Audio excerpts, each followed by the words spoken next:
ना नासिर जुनैद को यहां से उठा के ले जाके हरियाणा में मारा जाएगा जिंदा जला के, ना जब तक आप अपने हाथ में राजनीतिक सत्ता नहीं लोगे। आप मुझे बताओ, वोट आपके पास है या नहीं, ये बताओ। तो राज किसका होना चाहिए, ये बताओ। जब वोट आपके पास है तो राज दूसरों का क्यों है, आप ये बताओ। वोट आपका, राज उनका, तो भैया फिर वही मिलेगा जो मिलता आया है।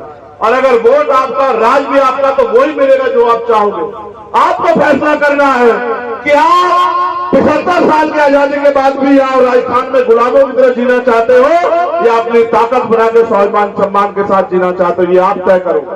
मेरा तो काम है ये कि मैं आपको जगाने के लिए आया हूं।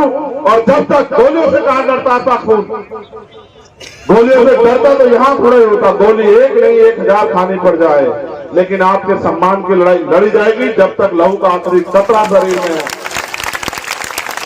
मैं तो ताज्जुब मानता हूं, मैं 4 बार आया इंद्र मेघवाल की लड़ाई लड़ने, चारों बार मुझे यहाँ के पुलिस उठा के दिल्ली तक छोड़ के आई।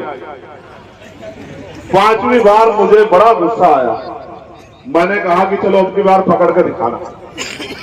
4 बार तो मैं आपको बता के आया हाथ जोड़ के कि भाई मैं अपने परिवार से मिलने जाना चाहता हूं, उनके आंसू पूछने जाना चाहता हूं। इस बार बिना बताए आऊंगा लगाना इंटेलिजेंस। और मैं भाटी जी, सतपाल जी, अनिल जी और ये राम लखन मीना जी, हम चले गए 42 घंटे की यात्रा करके वहीं जालोर। और जब हम गए और पहुंच के इंद्र मेघवाल के परिवार के पास, वहां 2 सिपाही खड़े हुए बेचारे, यहाँ तो गन भी नहीं देते, डंडा देते हैं, बताओ। उनके हाथ में डंडा, मैंने कहा यहाँ कोई हमला कर दे तुम क्या करोगे, कि भैया हमें तो डंडा हिला हुआ। मैंने कहा भाई गोली का सामना डंडा से कैसे करोगे बताओ। तो उन पे जवाब नहीं था। मैं ये बात आपको इसलिए बता रहा हूं कि अगर आपका राज होगा तो ना इंद्र मेघवाल की हत्या होगी, ना जितेंद्र मेघवाल की हत्या होगी, ना कार्तिक भील की हत्या होगी, ना ओम प्रकाश नगर की जान जाएगी, ना नासिर जुनैद को यहां से उठा के ले जाके हरियाणा में मारा जाएगा जिंदा जला के, ना असगर पे गोली चलेगी, ना मीणा जी पे एएसआई पे गोली चलेगी, ना पहाड़ी में हत्या होगी, ना रैगर छात्रावास में हमला होगा। अगर 5 साल अन्याय सहना चाहते हो तो कुछ भी करो, और अगर नहीं चाहते 5 साल अन्याय सहना, तो आप बताओ क्या मुझे इस लड़ाई को लड़ने का मौका नहीं मिलना चाहिए? आप बताओ, दोनों हाथ उठा के मिलना चाहिए नहीं मिलना चाहिए? क्या तो मेरे अंदर, जैसे उन्होंने कहा, बताओ क्या तो इस वजीर में कमी हो आपके?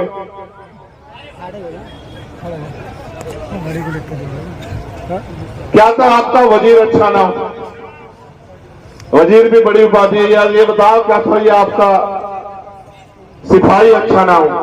तब तो समझ आती है। अब अगर सब लोग जो है पैसे वालों से प्यार करेंगे तो गरीबों की आवाज कौन उठाएगा, आप बताओ।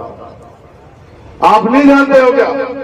चलो हमें लोग जाने ना जाने, मगर ये बताओ कोई अमीर कहता है कि गरीब मेरा रिश्तेदार है? मेरे भी कुछ अमीर रिश्तेदार थे, अब तो काम की वजह से, आपके सम्मान की वजह से मैं ही अमीर हूं, दिल से बहुत बड़ा हूं। मगर जब मैं इस काम को नहीं करता था, पढ़ता था, तो वो मेरे अमीर रिश्तेदार ये कहते थे कि कोई पूछ ले कि चंद्रशेखर कौन है, कि हम जानते नहीं, ऐसे छोटे मोटे लोगों को हम नहीं जानते। समझ रहे हो? यही कहते हैं अमीर लोग, यही कहते हैं बड़े लोग हमेशा। और जब कोई ताकतवर हो जाता तो कहते हैं ये हमारा रिश्तेदार है। सुनो, हम नहीं चाहते तुमसे रिश्तेदार रखना। मैं तो इस समाज में ही जन्मा हूं, इसी समाज में मरूंगा, लेकिन जब तक ये समाज अपने पैरों पर नहीं खड़ा होता, कमजोर हक वंचित समाज, तब तक हम भी नहीं रुकेंगे, इनको रुकने भी नहीं देंगे।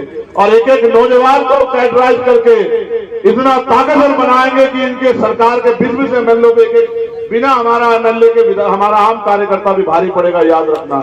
इतना तैयार करेंगे। बस आखिरी बात खत्म करने से पहले फिर आपको यात्रा में शामिल होना। ये बताओ, आप मानते हो संविधान खतरे में है? कितने लोग मानते हो? हाथ खड़ा करो। चलो एक जवाब दे के बताओ, सवाल हम करेंगे, जवाब आप देना। दूध की रखवाली अगर बिल्ली को बिठाओगे तो क्या होगा बताओ? है? तो इन सबके होते, बड़े बड़े नेताओं के होते, फिर संविधान पे खतरा कैसे हुआ आपके बताओ? ये सब लोग यही हैं, ये भी छोड़ो, भूल जाओ अपने खून को, चंद्रशेखर आजाद को भूल जाओ, छोड़ो। यहां समझो कि आपका बेटा खड़ा है। आप बताओ, इन सब के होते हुए कैसे संविधान खतरे में आया? बीजेपी की वजह से, इनके रहते बीजेपी ताकत में कैसे आई बताना हमारी वजह से है? चलो और सुनो, उनको इस संविधान की रक्षा कैसे करोगे? जब तक वो राजनीतिक शक्ति राज सत्ता में बैठे रहेंगे, क्या संविधान सुरक्षित हो जाएगा क्या? अगर उनको हटा के कांग्रेस को बिठा दोगे तो संविधान सुरक्षित हो जाएगा क्या? चलो इसमें एक कहानी आपको सुना देते हैं, सुनोगे कहानी? हाथ उठाओ कितने लोग सुनोगे? बहुत अच्छा। 1 मिनट की कहानी काम आएगी आप लोगों के, सब लोगों के याद रखना, आप भी सुन लेना। गांव में एक ताकतवर आदमी था, उसके 2 बेटे थे। एक का नाम राम था, एक का नाम श्याम। राम बड़ा सीधा सच्चा था और श्याम बड़ा झगड़ालू था। श्याम का काम था गरीबों की जमीनों पे कब्जा करना, गरीबों की बच्चों पे गलत नजर रखना, गरीबियों को अपमानित करना। और जब वो ये करता था तो राम आके जो है उनके सामने खड़ा होकर कहता था कि ये गलत नहीं करने दूंगा तुम्हें। और चलता रहा ऐसे बहुत दिन। एक दिन ऐसा हुआ कि गांव में चुनाव आ गया, राम भी चुनाव लड़ा, श्याम भी चुनाव लड़ा। श्याम से मुक्ति पाने के लिए कि श्याम ताकतवर ना हो जाए, लोगों ने राम को वोट कर दिया। अब मुझे बताओ, राम ताकतवर हो गया तो राम श्याम का कोई बुरा करेगा क्या? भाई कभी भाई का बुरा करता है क्या? तो राम अगर ताकतवर है या श्याम ताकतवर है, वो तो एक दूसरे का बुरा करेंगे नहीं। अब आप ये तय कर लो कि उनको ताकत देनी है, उनको ताकत देनी है, खुद को ताकत देनी, फैसला आपके हाथ में। समझे? चाहे उनको ताकत दे लो, चाहे उनको ताकत दे, वो तो एक ही मां के बेटे हैं, एक ही बाप की संतान है। आप उनको हराने के लिए आपने पहले भी हराया ना, 2018 2 अप्रैल, याद है नहीं याद है? यही तो थी वो धरती जहां आपने इतिहास लिखा था। मार किसको पड़ी? किसको पड़ी 2 अप्रैल में मार? किनके हिस्से में आई शहीदी? किन्होंने खाई लाठियां? कौन गया जेल? और मलाई किसने खाई? मलाई किसने खाई?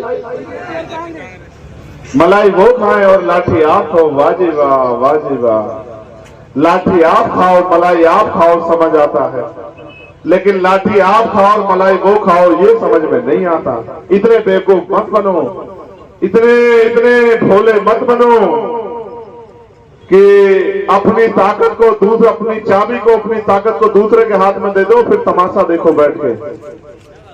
समझ रहे हो?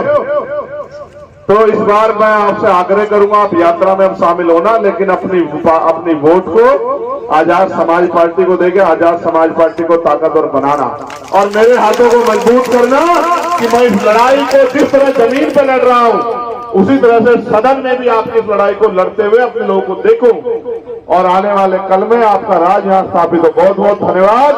जय भीम, जय भारत, जय मंडल, जय संविधान, जय जोहार। आप सभी के लिए मंगल कामना। और माताओं बहनों से कहूंगा धूप बहुत है, आप मत आना रोड।